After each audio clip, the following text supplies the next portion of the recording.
Assalamualaikum warahmatullahi wabarakatuh. Nama saya Nabilawati dari kelas 11 Agama 1.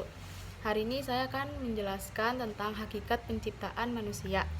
Sebelumnya saya akan membacakan surat Al-Baqarah ayat 30 sampai dengan 32. A'udzu billahi minasyaitonir rajim.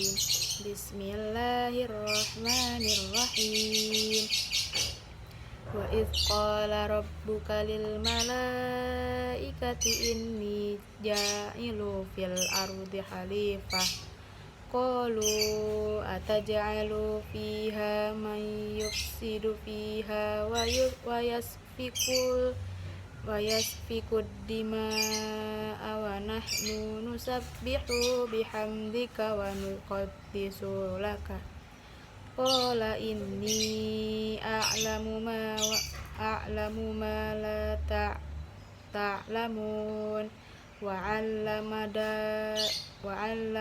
adamul asma'a kullaha thumma 'aradahum 'alal malaikati qala ana ibuni bi asma'i haula'i in kuntum shadiqin qalu subhanaka la ilma lana illa ma 'allamtana innaka antal alimul hakim. Shadaqallahul azim. Hakikat manusia, hakikat penciptaan manusia. Allah menciptakan manusia dengan dua unsur, yakni jasmani dan rohani.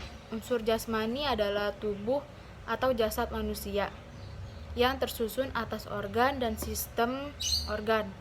Unsur kedua yakni unsur ruh dan unsur jiwa. Kedua unsur itu berkaitan satu sama lain. Apabila kedua unsur tersebut terpisah, maka manusia disebut mati, sehingga tidak lagi dapat disebut sebagai manusia.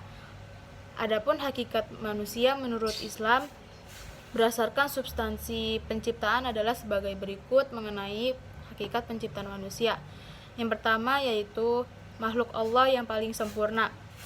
Allah menciptakan manusia dengan kesempurnaan dan keunikan. Hal ini dilihat dari segala hal yang menyangkut fisik dan jiwa seseorang manusia. Ia berbeda dengan makhluk lainnya, dan bahkan Allah memerintahkan malaikat untuk bersujud kepada Adam alaihissalam karena akal dan pengetahuan yang dianugerahkan kepadanya.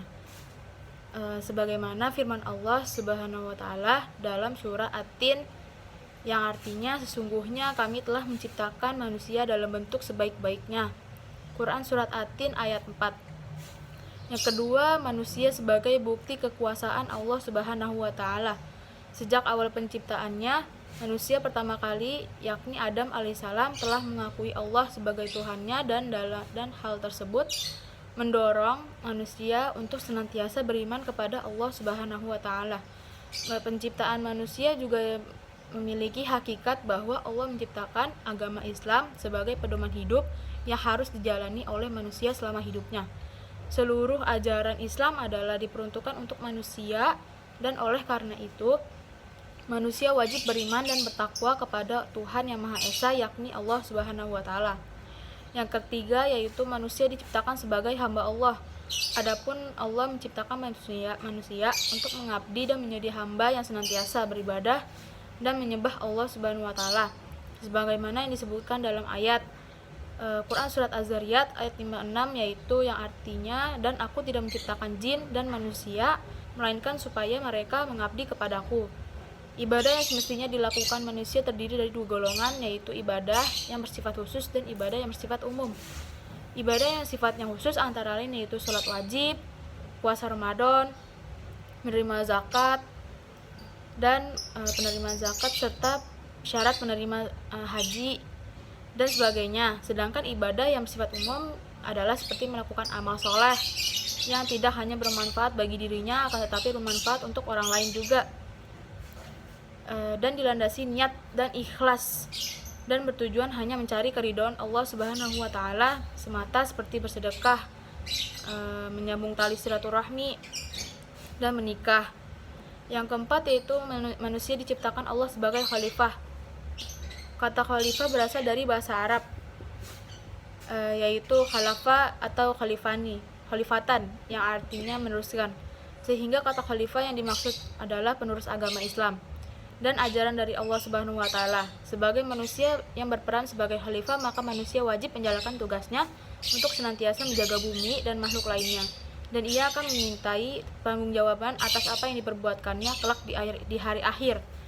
Hal ini disebutkan dalam firman Allah Subhanahu wa taala surat Al-Baqarah ayat 30 yang artinya, "Ingatlah kepada Tuhanmu berfirman kepada para malaikat, sungguhnya aku hendak menjadikan seorang khalifah di muka bumi." Mereka berkata, "Maka mengapa engkau hendak menjadikan khalifah di bumi itu orang yang akan membuat kerusakan padanya dan menumpahkan darah, padahal kami senantiasa bertasbih dengan engkau, memuji dan mensucikan engkau." Tuhan berfirman, "Sungguhnya aku mengetahui apa yang tidak kamu ketahui." Dengan demikian, hakikat penciptaan manusia selayaknya membuat kita sadar bahwa sebagai manusia kita diciptakan untuk menyembah dan melakukan kewajiban dunia sebagai khalifah. Itu saja yang sudah saya sampaikan, kurang lebihnya mohon maaf. Wassalamualaikum warahmatullahi wabarakatuh.